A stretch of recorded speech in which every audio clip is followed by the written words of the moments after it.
माननीय सुधाकर सिंह कर्पूरी जी की आज जयंती पर आज हम लोग इसलिए भी याद कर रहे हैं उनको। आज उनको देश का सबसे बड़ा सम्मान भारत रत्न भी दिया गया और यह भारत रत्न लंबे समय से मांग था। भारत की राजनीति के वो प्रस्थान बिंदु मानते हैं जहां एक आम आदमी घर की गांव की झोपड़ियों से निकल करके राज्य की सत्ता के सर्वोच्च पद पर गए और जस की तस धारी दिली नदियां कबीर के उस दोहे को चरितार्थ कर्पूरी ठाकुर ने किया कि वो अपने जीवन में जिस आर्थिक स्थिति से निकल करके जो सर्वोच्च पद पे जाने के बाद भी अपने महाप्रयाण यात्रा पे जाने से पहले उनके पास कोई भी निजी संपत्ति नहीं था।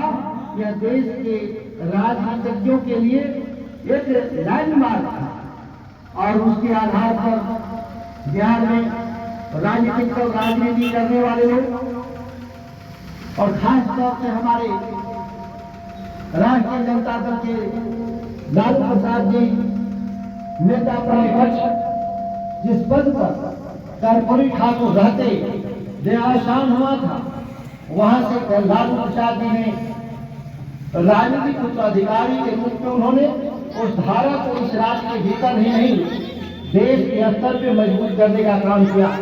सामाजिक न्याय, धर्मनिरपेक्षता और आज हम उसी पार्टी के जो नए हमारे नेतृत्व तेजस्वी यादव जी ने कहा सामाजिक न्याय की जो मेरी यात्रा कमोबेश हम लोग की जो चाहते थे उसके रास्ते पर जो आगे गए, अब हम आर्थिक न्याय की तरफ आगे बढ़ेंगे और आर्थिक न्याय के लिए उन्होंने हमारे पूरे लोगों से वादा किया था कि हम बिहार की सत्ता में जब आएंगे तो 20 राज्य के लोगों को 10 लाख सरकारी नौकरी देने का काम करेंगे और मात्र 1 साल के छोटे से 1.25 साल के छोटे कार्यकाल में करीब 5 लाख सरकारी नौकरी उन्होंने जो देने का काम किया तेजस्वी जी के नेतृत्व में, वह किसी से छुपा नहीं है कि शायद ही कोई ऐसा गांव और टोला है जिस टोले और गांव को कोई न कोई सरकारी नौकरी न पाया। उस दौर में जब हम तुलना करें देश की सरकार सत्ता में आए हुए लोग, वादा खिलाफी करने वाले लोग, वो लोग जो कह के आए थे कि हम देश की सत्ता में आएंगे तो हर साल 2 करोड़ नौकरी देंगे, उन लोग जिन लोगों ने कहा था कि देश में हम महंगाई कम करेंगे, उन लोगों ने कहा था कि देश की सत्ता में हम आएंगे तो किसानों की आमदनी 2 गुना करने का काम करेंगे। लेकिन आप ठीक से याद रखिए 10 सालों के बाद अगर हम किसानों की आमदनी 2 गुना की बात करें, आमदनी छोड़ दीजिए, हमारे खर्चे 2 गुना हो गए, किसानी में लगने वाले खाद, बीज, तेल और सरकारी जो हमारी मशीनरी है, उपकरण है, खेती के ट्रैक्टर से लेकर के उस समय तमाम चीज, मोटरसाइकिल जो किसान ले लेता है अपनी खेती के लिए, वह तमाम सामानों का दाम आज 2 गुना से ज्यादा हो चुका है।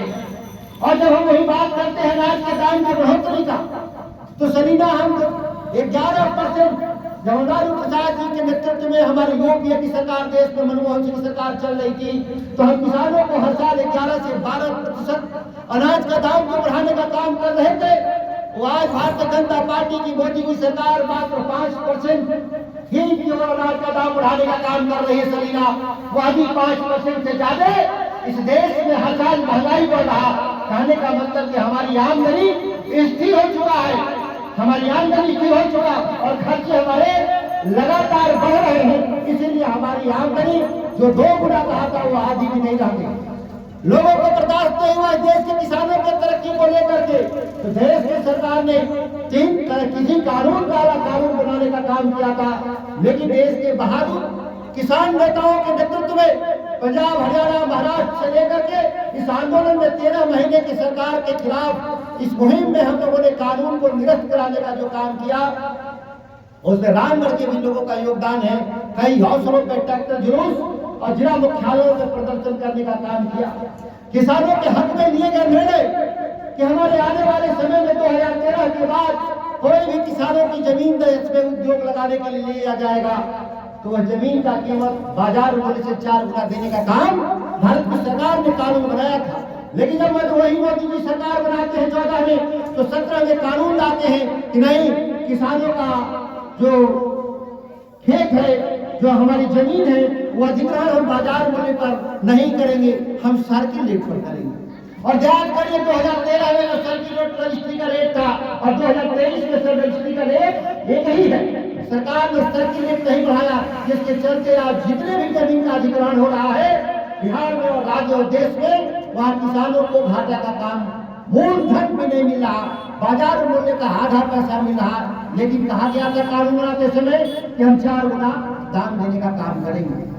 आप इसलिए मैं इसलिए कर रहा हूँ चर्चा, ये हमारा नुआर से लेकर चंदेश चौक होते हुए जाएगा, कुचिया तक बनने वाली जो पुरानी जो सड़क थी, बनी थी पिताजी के जमाने में, जिस पर कोई मरम्मत का काम नहीं हुआ था, आज 15 करोड़ रुपए की लागत से सड़क का पुनर्निर्माण शुरू होने वाला। इतना ही नहीं, इसके लिए अलग से 5 करोड़ का पुल भी गोरिया नदी में युवती के पास नया पुल इसको बनाया जा रहा है, जिससे ट्रेनों को आने जाने में, बसों को आने जाने में आराम होगा। तकरीबन 40 किलोमीटर सड़क में हम 20 से 22 करोड़ रुपए नए तरीके से लागत हम लोग लगा करके इस सड़क का हम लोग पुनर्निर्माण कर सक रहे हैं कि हमारे गुवाल से जो पूर्वी बेल्ट का जो इलाका है वो सब आसानी से रोड का परिवहन हो सके। जहाँ तक चंदेश चौक, चंदेश गांव के लिए जो बड़ी मांग था, गोरिया नदी के किनारे सड़क बनाने की जो मांग थी कि योती तक बने और गोरिया नदी से हमारा पैकौली तक, ये मांग तो नहीं था लोगों ने, लेकिन हम दोनों सड़क को एक साथ बनवा दिया कि हमारा पूरा चंदेश चौक का बाजार पूरे हमारे रामगढ़ इलाके के भी लोगों से जुड़ जाए अच्छे तरीके से। इस सड़क के बनने से यह भी 10 करोड़ की सड़क है। यहाँ तक कि हमने चंदेश में हम लोगों ने हॉस्पिटल का निर्माण करा रहे हैं, आप देख रहे हैं वो काम लगा है गांव के पास में।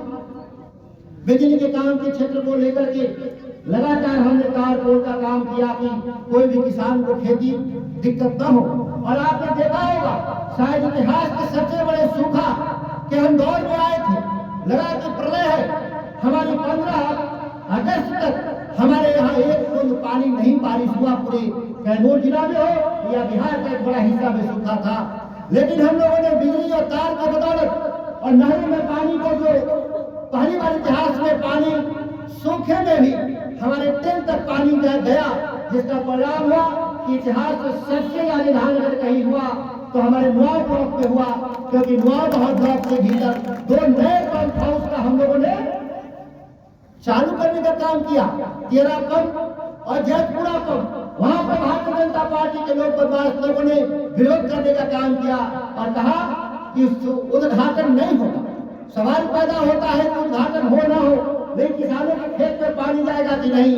इन लोगों ने जो पहले योजना का निर्माण का गीत रखा था, जो शिलान्यास किया था भारतीय जनता पार्टी के लोग, उसमें कोई भी नियमों का पालन नहीं हुआ। यहाँ तक कि बिजली की व्यवस्था ठीक से नहीं था, जमीन का अधिग्रहण नहीं हुआ था, उसके डिजाइन फाइनल नहीं थे, लेकिन वोट की राजनीति के लिए उन्होंने शिलान्यास करने का काम किया था। और उस इलाके में 4-5 पंचायतों में बकायदा लोगों को इसलिए थोड़ा कम मिला राष्ट्रीय जनता दल को वोट कम कि घूम के कहा था कि अगर राष्ट्रीय जनता दल के लोग आ जाएंगे तो ये पंप हाउस का निर्माण नहीं होगा। और इसके चलते उस इलाके के लोगों में एक निराशा थी।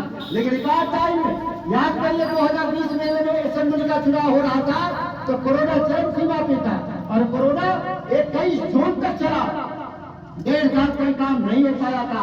लेकिन हम लोगों ने ये भी कोरोना खत्म हुआ, रिकॉर्ड 1.5 साल के भीतर दोनों पंप को चलाने का काम किया। आप जाते हैं अक्सर तो आप देखते होंगे कि पजराव के आगे जाने के बाद, रामपुर के आगे जाने के बाद निकरिस में पंप बन रहा है। और निकरिस में पंप कब से बन रहा है? 2017 से। वह आज तक चालू नहीं हुआ, लेकिन 2019 में जो दोनों पंप का निर्माण शुरू हुआ, आज वो 22 के ही जून में पानी दे दिया। लोगों को बहुत ही, जो भारतीय जनता पार्टी के लोग हैं वो षड्यंत्र पर उतारू हो। एक धड़ार में पंप बचा हुआ है, वो भी 19 का चालू हुआ, उसका भी डिजाइन नहीं बना था, जमीन का अधिग्रहण नहीं हुआ था। हम छोटे भी बरसात में चालू करा दे तो उसका 4 किलोमीटर लोगों ने तार कटवा लिया। इस तरह के भी काम कर रहे हैं, इस तरह का माहौल बिगाड़ने का काम हमेशा करते रहते हैं। ऐसे तो इसलिए तमाम जो साथी हैं जो आए हुए उपस्थित, इस क्षेत्र के लोग जो विकास के रास्ते को आगे बढ़ाने वाले लोग, ऐसे तमाम लोगों से सावधान रहने का जरूरत है। सिर्फ केवल हमें महल के ही क्षेत्र में नहीं, जो हमारा करघर लाइन बचा है उसको भी हम अगले साल उसको करघर लाइन को नया बनाने का काम कर देंगे। एक छोटा काम वो भी बचा हुआ। हमारे जितने हाई स्कूल है, चाहे मुसिया का हाई स्कूल हो या हमारा नुआ का हाई स्कूल हो या हमारा बहुमरा का, भैया का या पनहरा हाई स्कूल का भी पैसा आ गया और बाकी तो हाई स्कूल की बिल्डिंग बन गई और शानदार हम लोगों ने बिल्डिंगें बनाई। हमारा जो गुड़िया में हमने स्टेडियम भी बनवा दिया सरकार का जो पैसे से। अब जाइएगा तो देखिएगा गुड़िया का विद्यालय पहचान में आपको नहीं आएगा। हाई स्कूल भी बन गया, इंटर कॉलेज भी बन गया, साथ में स्टेडियम भी बन गया। जितनी सड़कें हमारी है पहले से बने उसको तो मरम्मत कर ही रहे हैं। नए कम से कम 9 ब्लॉक में 45-47 नई सड़कों का हम लोगों ने शिलान्यास किया है और ये 45-47 सड़कों के बाद भी आप देखिएगा ये तो जितना काम शुरू हो गया, इसके बाद देखिएगा जब जून जुलाई के बाद तो नए 45-50 सड़क और हम लोगों ने निर्माण करेंगे। युवाओं के इलाके में 100 सड़कों से ज्यादा नया सड़कों का निर्माण करने का काम हम लोग करने वाले हैं।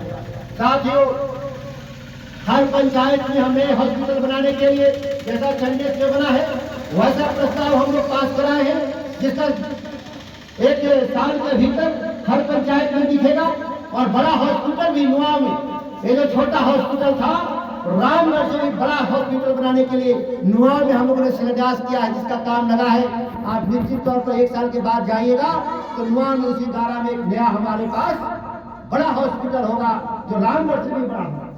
कभी भी लोग हमेशा वो लोग चर्चा करते हैं, लोग वो कौन लोग हैं?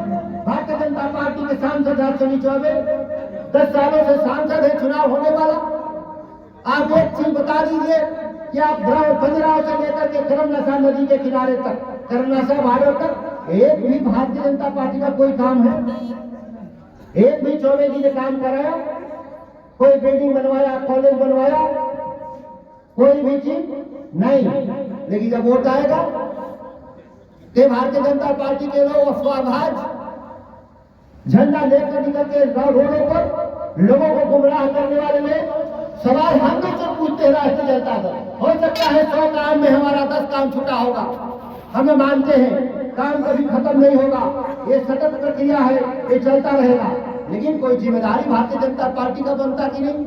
अर्चनी चौबे केंद्र में मंत्री रहे, स्वास्थ्य मंत्री रहे, धान गेहूं खरीद विभाग वाले मंत्री रहे, कोई विभाग से काम शुरू किया। जब आपसे के जरिए कोई काम नहीं हुआ, किस आधार पे आप वोट मांगने जा रहे हैं? और मोदी जी की बात ही क्या करना? वो तो देश के सबसे बड़े जुमलाबाज आदमी, और मैं तो नहीं कह रहा हूं कि जुमलाबाज आदमी है प्रधानमंत्री। जो देश के लोगों ने पूछा, चुनाव भी किया, क्या आप बता दीजिए कि आपने कहा था कि ब्लैक मनी, काला धन विदेश से लाएंगे और हर लोगों को 15 लाख देने का काम करेंगे। जब टीवी चैनल में पत्रकार ने पूछा तो देश के भारतीय जनता पार्टी के राष्ट्रीय अध्यक्ष अमित शाह ने क्या कहा कि वो तो जुमला था। जब भारतीय जनता पार्टी के लोग हर काम को लेकर जुमला की श्रेणी में रखते तो हमारे लोगों को विश्वास भी नहीं होता। आप अच्छी तरह से याद कर लीजिए, आज भारत रत्न कर्पूरी ठाकुर जी जो को देने के लिए भारतीय जनता पार्टी के द्वारा तो प्रायश्चित की, वह पाप का